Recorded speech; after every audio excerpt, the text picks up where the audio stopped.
Hey, how's it going, everyone? I am back again with another video for Monsters from the Other Realm. So, apologies for no Monsters from the Other Realm video last week. I lost some of the cards, and I found most of them, but I had to actually remake one, which was the human card for the Mystics, which is the faction showcase if you couldn't read the title. But I had to remake her, and I'm not sure if I couldn't remember what she had on her card, so I don't know. I'll show you here in a minute. But, yeah, after this showcase, you will have seen every single card from set 1 for Monsters from the Other Realm. Monsters of the Other Realm. That's a long name. It's hard to say repeatedly. But anyway, I'm not going to dawdle any longer. We're going to dive into the Mystics faction showcase. Here is their logo. Very mysterious indeed. Very spooky. And the Mystics are all about monster positioning, both your positioning and your opponent's. And the way they make use of this is a unique bonus dealing with the elements. And their bonus is super effective hits deal +2 extra damage. So what you're going to be getting is, on top of the normal bonus, which is 10 extra damage, you'll be doing 30 extra damage, 30 extra damage, excuse me. Which is insane. That's a huge boost in power. So your opponent has to be wary about their elements and their positioning, and you have to be wary of yours so you can make the most of it. So that's the basic idea of the Mystics, and their overall design and philosophy behind them is that they're sort of this weird group of people, not people, monsters, that sort of prescribe to a more ancient religion. And a lot of these guys, some are pretty into it, some are just there because they like the power behind it, and some are just really weird. So I'll get right into them, all 12 monsters. First up here, we have Sala Magica, who is a typeless monster. Level 1, she evolves at 3 experience, and her ability is Elemental.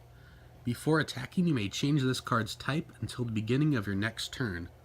So normally she's typeless, which means she doesn't have a super effective hit, but with this ability you can make it so she's dealing super effective damage almost every time. You can also use it defensively if your opponent has a super effective type against yours and you want to take less damage, you can change it to that. So pretty cool. Her support is your attack zone monster takes 1 less damage when hit super effectively, so that basically takes away that super effective hit, unless of course you're fighting against another Mystic deck, which could be possible. And she also has 2 health and 1 damage, and there's her full art right there. Next up, she evolves into Elementa, who's also typeless and is pretty much the exact same, although obviously more health and more damage, and longer hair, which is a staple. If when you grow up you get longer hair, I think that's how that works. I'm not sure. And next up here we have Statumen, who is an Earth Element level 1 monster who doesn't level up or anything. And his ability is Ancient Gaze. When this card attacks, flip a coin. If heads, the attacked monster can't attack next turn. So this is actually pretty powerful despite his low damage and health. Because you could also use I believe it was in the Warriors faction showcase, there's no such thing as luck card. Just combine this with that card and you can pretty much make sure your opponent has a very bad time. And the support is when your attack zone monster is attacked, you may deal 1 damage to the attacking monster. And that sort of goes within the overall theme of this. He's based on an Easter Island head, if you couldn't tell. But the lore behind this card is that these were sort of created by the ancient Mystics, and these sort of protected the temples and other things of the Mystics. So, pretty cool. There's Statumen. Next up here, we have Peck Offense, who is a water element, level 1 monster, who evolves at 6 experience. No ability and no support effect. He has 4 health and 1 damage. Pretty cool. He's a little elephant dude. And he evolves into Lord Diffent. Missed the D there somehow. Lord Diffent. He's water element. The ability is Mystical Trunk. Monsters hit by this monster's attacks are counted as water element. So you can use that, with, say, Elementa or Magica. You turn them into the type that's super effective against water, along with this card, and you'll be dealing a lot more damage more frequently. 7 health, 2 damage, so not super powerful, but you can take advantage of his ability to make yourself more powerful in other ways. And also, the support ability ties in with his mystical trunk in that opposing water monsters deal 1 less damage. So you're just nerfing your opponent all around while buffing yourself up, basically. Pretty cool. Next up here, we have for Tipsy, who is not the name. I've decided on a different name, but I can't remember it off the top of my head, so excuse me for that. It is Fire Element, no effect, no support, 2 health, 2 damage, and evolves at 4 experience. This little fortune teller dude, or guy, girl, I don't know what's this supposed to be. I don't even know, and I thought it up. So next up we have what For Tipsy evolves into at 4 XP. It's Crazy Phasey, which is a terrible name. As I said, I changed it into something else. I can't remember, but it's 2 level 2 monster. Ability is Premonition. When this monster attacks, it attacks the zone at the end of your opponent's turn. So basically what this means is you attack a zone, and that attack will hit at the end of your opponent's next turn. So that means your opponent can move out of the way and sort of screw up their positioning a little bit, which is the idea behind this card. Has 5 health, 4 damage, so pretty respectable. And when this monster attacks, you can swap its position with your attack zone monster. So you can sort of help your own positioning with this card as well. Next up we have probably one of my favorite cards, Mimey. He's typeless, no effect, no support, 3 health, 2 damage. Not much else to say there. He's a little balloon, he's pretty cute. Evolves into the mysterious Psycho-Mime, Level 2, also typeless. The ability is Bizarre Zone. This card is treated as being in the opposite zone, and your monsters are also treated as being in the opposite zone. So your attack zone is now a support zone, and your support zones are now counted as attack zones. So this screws everything up and can make for some interesting battles. This might be a bit too powerful for a monster ability. I might change it into like a battlefield or something later and change this ability to something else, but I like the idea behind the ability. 4 health, 4 damage, and all support effects are activated for all of your monsters. So even if this card is in an active zone or a support zone, or wherever you want to put them, all your other monsters also have their support abilities activated for every single monster. So pretty cool there. Next up, we have Unka, a metal type level 1 monster. 3 health, 1 damage. Evolves at 3 experience. Just a little dude. Next up, we have Unka Blast, metal level 2. Precision is his ability. This monster loses no damage when attacking enemy supports from your attack zone. So it can be quite powerful. Not super powerful. He only has 3 damage as well as 5 health. But, if you buff him up and use him to attack opposing monsters with super effective hits, you'll be dealing a lot more damage. Pretty cool there. Unka Blast. And finally, we have Unka Beast, a metal type monster. Ultra Precision is the ability. This monster can't lose damage when attacking enemy zones. So this thing can be in a support zone and still be dealing full damage to any card on your opponent's side of the field normally. So pretty insane, especially with that 5 damage and combined with that bonus, it could be insane. 9 health, 5 damage, and the support is +1 damage to your attack zone monster.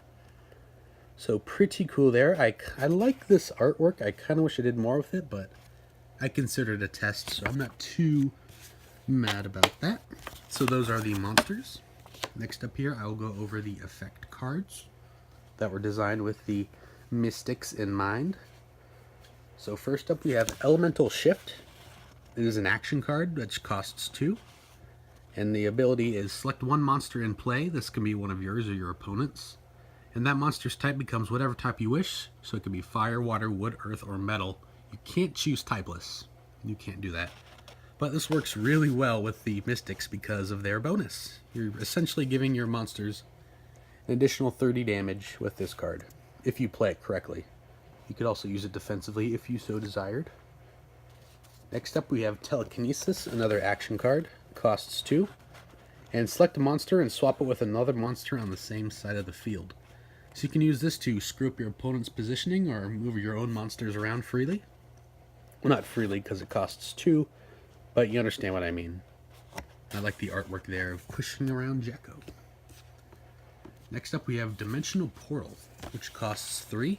There's another action card, and it says select one monster on the field and return it in any of its pre-level forms back to its owner's hand. This is a very powerful card because you can send a level 3 monster back to its opponent's hand after all that work, trying to build it up and make it more powerful, and it's in its opponent's hand again. It's not in the discard pile or anything. Your opponent can still play those cards, but it can be quite annoying to say the least.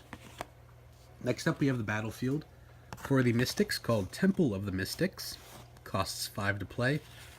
And on the start of your turn, if you control at least one mystic monster, you gain +1 action point.